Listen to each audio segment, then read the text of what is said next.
This is my video for animal restraint. I'll be doing cats, dogs, and exotics.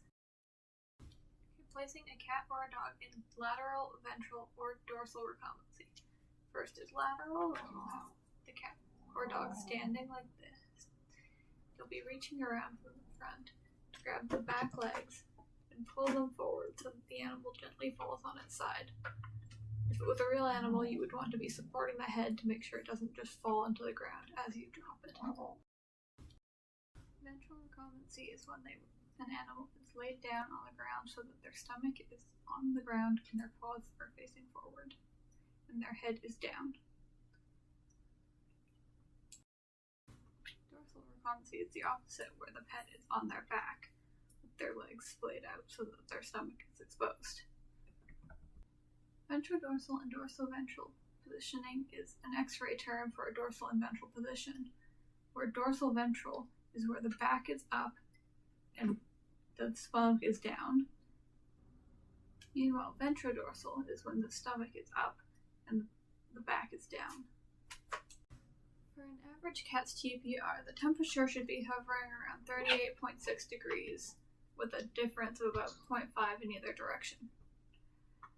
Their breath per minute should be somewhere around 16 to 40 breaths, and their heart rate should be somewhere between 120 to 140.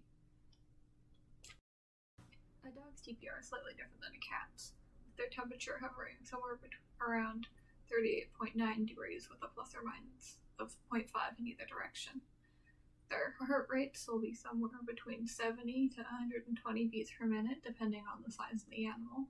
The larger they are, the slower their heart rate being. And their breath per minute should be somewhere between 18 and 40 breaths.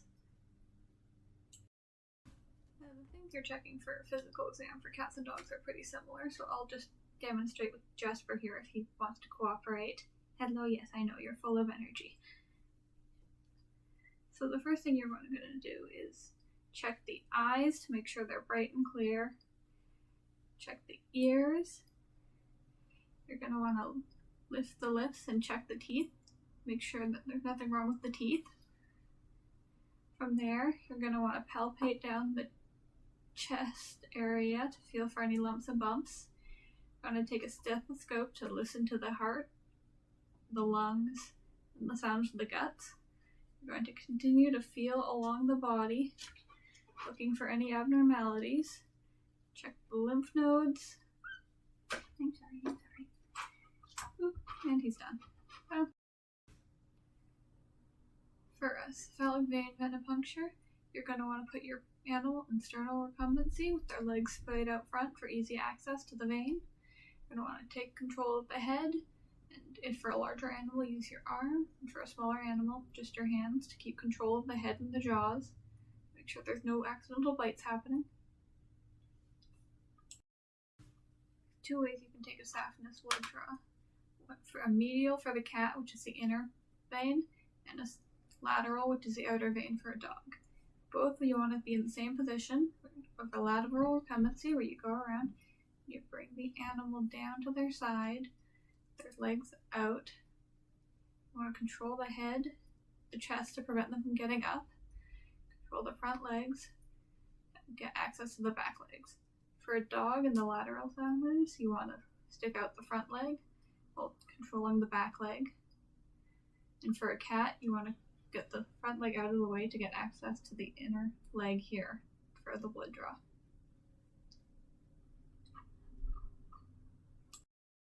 For a jugular blood draw from a small animal, you'll want to get them again in sternal recumbency. Bring them to the edge of a table. Can I bring them? The edge of a table here. Their legs down, their head up to get access to the vein. Bring the head up too far, it'll cut off the blood flow to the vein and prevent you from taking your blood, as well as cut off access for blood to the head. You want to keep it at a slight angle, just enough to control the head and expose the vein running down the throat. For a larger dog, a jugular vein can be done with the dog sitting down. You're going to want to reach your arm around, bring the jaw up, and expose the jugular vein that way while they're sitting on the floor. Jasper here will be demonstrating our nail trim today. he just had his claws done a couple days ago, so he won't actually need them to be trimmed, but I can use him for demonstration purposes. And also this towel is because he kind of disappears with my shirt, so. Hello, yes, I know. I know, you already did this, and you don't want to have to do it again. Come on. It's easier if you bring them into your lap, but since I want to do this on the table for demonstration, you'll just be a squirmy little guy. Yes, yes. Bunny kicks, very scary. Scruff him by the neck a little to get him into a position, pin him against your chest so he can't run away from behind. Just grab your nail trimmers and gently squeeze his paws to reveal the nails. And one by one, just quick trim. Be careful not to catch the quick. I know. Okay, okay. You can also do it for your back claws. And there we go. Make sure to get all the claws and all the paws, taking breaks if you need to. Okay, I had to get a little arts and crafty with this one, but for how to build and fit a cone, got a little cone rough shape here, and these ones have little tabs that you gotta kind of slot into this place so that they're kind of sticking out the sides here. Voila. You've got yourself a little cone. And for sizing or fitting a cone, you're going to want the cone that can just kind of slide over the animal's head, but it has to meet a little resistance so it doesn't just fall off right away. And for placing the cone, ideally you're going to want to try to lure them into sticking their face into the little hole here with maybe some treats or something, so that you can just kind of slide it right on over.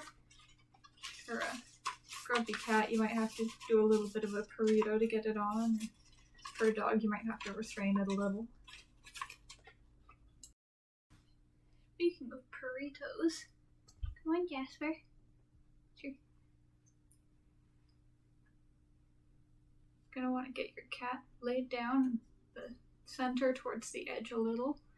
You want to wrap up here, get around the neck, get over top here to block the paws. Gonna want to wrap the bottom here, contain the back feet, then roll over the rest here, and you've got yourself a nice solid little burrito. Now, I didn't do it tight enough on the top, and his little paws here have escapade, but he is very solidly wrapped. What do you say, Jasper? You want out? No? It's comfy? Okay. Okay, Jasper didn't want to leave after the burrito, so he lives here now, I guess. But we're going to demonstrate doing a sea hold for a bird. So, gonna want to grab a towel, grab them round back by the neck here, making sure their wings are contained so they don't flap and hurt themselves. Nice solid grip around the neck here, and you've got yourself a little bird. Ignore that this isn't a bird. Okay, to demonstrate holding a mouse, I've got one of Jasper's little mouse toys here. So you're going to take the tail gently out. Jasper, no, you can't eat this one. This one's not for you to eat. Lift it up, just kind of gently grasp the back of the neck and hold it by the scruff. There you go. You got your little mouse. Don't let your cat eat your mouse if it's a pet mouse. It's probably not a good idea. Okay, well, Jasper is not a ferret. He is the closest thing that I have that is shaped like a ferret. So I will be using him and just supporting his little butt just to make sure he doesn't get hurt. So for a ferret, you want to grab him by the scruff and lift him up, and then you've got him contained. Jasper needs to be supported by his little feetsies here. A ferret would not. They like to dangle, apparently, which is cute. I think that's cute. Okay, well, I'm sure by now you've noticed I've got a lot of cat-shaped toys, but this one's kind of round and bunny-shaped, so this is for picking up or holding a rabbit. You're going to want to get nice and close to your chest. Grab it around the front, kind of by the scruff behind its ears. Bring out your other hand to support it. Kind of scoot it onto your chest. Make sure your hand below here is supporting the feet, and lift it up like that. And now you've got a bunny. You can let it kind of hide in your arm here just to, so it doesn't have to look around.